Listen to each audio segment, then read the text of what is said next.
It's week 22 of a year of wisdom. Let's get to reading.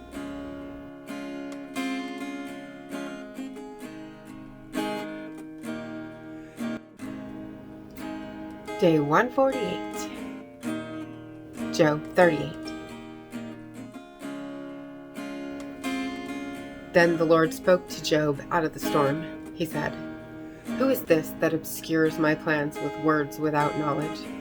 Brace yourself like a man. I will question you, and you will answer me. Where were you when I laid the earth's foundation? Tell me if you understand. Who marked off its dimensions? Surely you know. Who stretched a measuring line across it? On what were its footings set, or who laid its cornerstone? While the morning stars sang together and all the angels shouted for joy?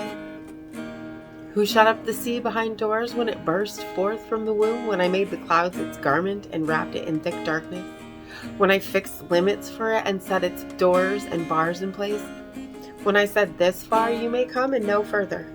Here is where your proud waves halt.' Have you ever given orders to the morning, or shown the dawn its place, that it might take the earth by the edges and shake the wicked out of it?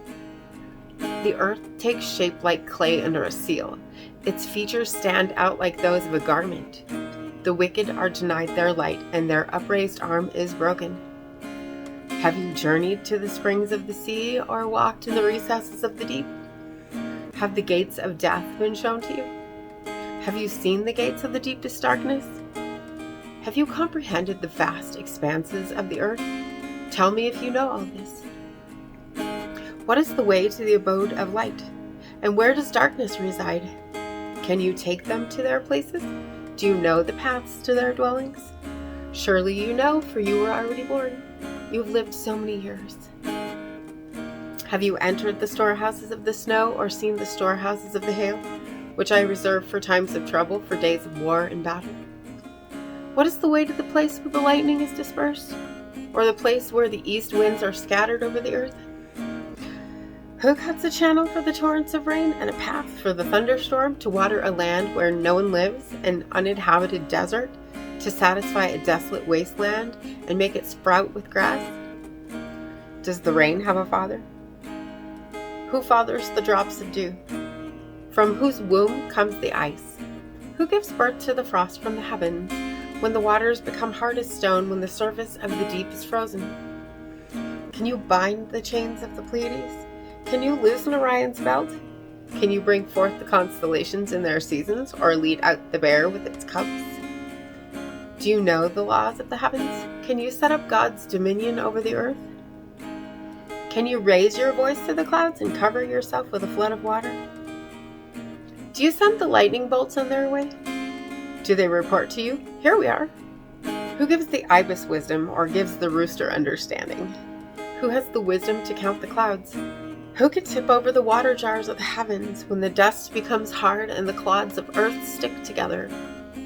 Do you hunt the prey for the lioness, and satisfy the hunger of the lions, when they crouch in their dens, or lie in wait in a thicket? Who provides food for the raven, when its young cry out to God and wander about for the lack of food?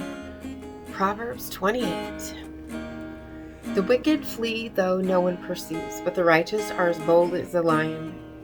When a country is rebellious, it has many rulers, but a ruler with discernment and knowledge maintains order. A ruler who oppresses the poor is like a driving rain that leaves no crops. Those who forsake instruction praise the wicked, but those who heed it resist them. Evildoers do not understand what is right, but those who seek the Lord understand it fully. Better the poor whose walk is blameless than the rich whose ways are perverse.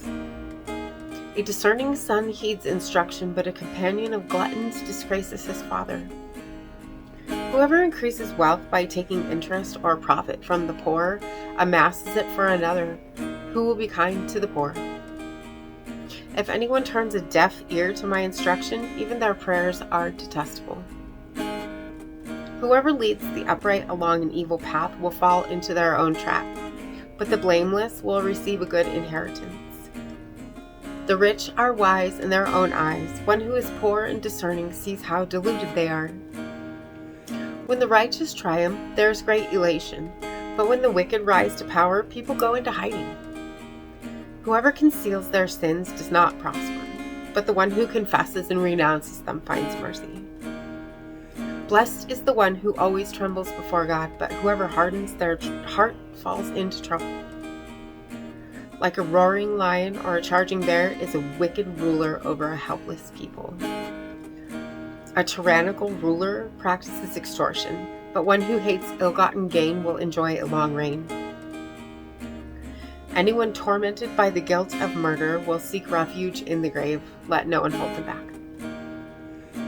The one whose walk is blameless is kept safe, but the one whose ways are perverse will fall into the pit. Those who work their land will have abundant food, but those who chase fantasies will have their fill of poverty. A faithful person will be richly blessed, but one eager to get rich will not go unpunished. To show partiality is not good, yet a person will do wrong for a piece of bread. The stingy are eager to get rich and are unaware that poverty awaits them. Whoever rebukes a person will in the end gain favor, rather than one who has a flattering tongue. Whoever robs their father or mother and says, "It is not wrong," is partner to one who destroys. The greedy stir up conflict, but those who trust in the Lord will prosper. Those who trust in themselves are fools, but those who walk in wisdom are kept safe. Those who give to the poor will lack nothing, but those who close their eyes to them receive many curses. When the wicked rise to power, people go into hiding, but when the wicked perish, the righteous thrive. And as always, thank you so much for being here today. If you haven't already, hit that subscribe button right there and click the bell so you'll get notifications. And I will see you tomorrow for another When my reading. head's completely full and my heart is worry-worn, I know without a doubt you'll carry me out of the storm. I'm standing at the crossroads, I'm lost without a clue. I need a big pink neon sign to show me what to do. I thank you, Lord, it glorifies you when you're the only answer. I praise you, Lord, for holding what's too much for me. And I'm amazed by you, Lord, because nothing's too big and nothing's too small to lay at your feet.